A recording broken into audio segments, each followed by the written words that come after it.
Good morning students, నేను మీ Ganesh master.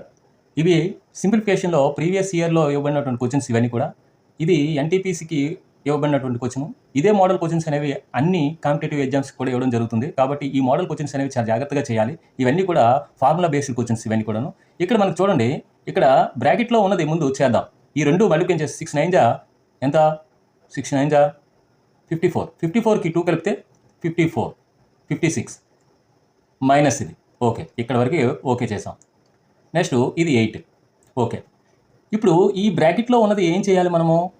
ఇది ఒక ఫార్ములా బేస్ అయి ఉంది. 13 క్యూబ్ మైనస్ 4 క్యూబ్ బై, ఇది చూడండి, ఇది 13 ఇదేమో మైనస్ ఉంది, ఇక్కడేమో డివైడెడ్ బై ఉంది. ఫస్ట్ డివైడెడ్ బై చేయండి. 8 ఇది డివైడెడ్ బై 2 అంటే 4 అవుతుంది. అంటే 13 మైనస్ 4 అనమాట ఇది.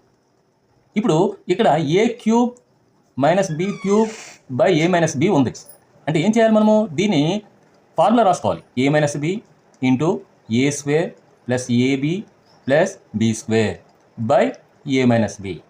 ఈ ఏ మైనస్ బికి ఏ మైనస్ బి క్యాన్సిల్ అయిపోతే a square plus ab plus b square మిగిలింది. అంటే దీని వాల్యూలో ఇది ఏ అనమాట 13 అంటే, బి అంటే 4 అనమాట. అప్పుడు ఏమవుతుంది? ఏ స్క్వేర్ అంటే 13 స్క్వేర్ అంటే 169 ప్లస్ ఏబి అంటే 13 4 జా 52 ప్లస్ బి స్క్వేర్ అంటే 16.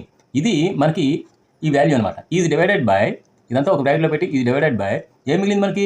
8 మైనస్ 56. ఇప్పుడు దీని అంతటిని కలిపామనుకోండి, మనకి ఏమొస్తుంది? 237 వస్తుంది. Is divided by 8 minus 56. ఇప్పుడు దీన్ని ఎలా రాయొచ్చు మనము? 237 ఫస్ట్ డివిజన్ చేయాలి బై 8, ఫస్ట్ డివిజన్ చేయాలి బడ్మాస్ రూల్లో, మైనస్ 56 దట్ ఈక్వల్ టు, ఇప్పుడు మనకి చూడండి ఎల్సిఎం అనేది 8 అవుతుంది, ఇక్కడ 1 ఉన్నట్టు. ఇప్పుడు 8 1 జా 8 కాబట్టి 237 1 జా 237 మైనస్ 1 8 జా 8 కాబట్టి ఈ 8ని 56తో మల్టిప్లై చేస్తే ఎంత వస్తుంది మనకి? 448 వస్తుంది. ఇప్పుడు దీని నుంచి ఇది సబ్ట్రాక్షన్ చేసాం అనుకోండి, అప్పుడు మనకి ఏమొస్తుందంటే మైనస్ 211 వస్తుంది by 8. Our answer is B.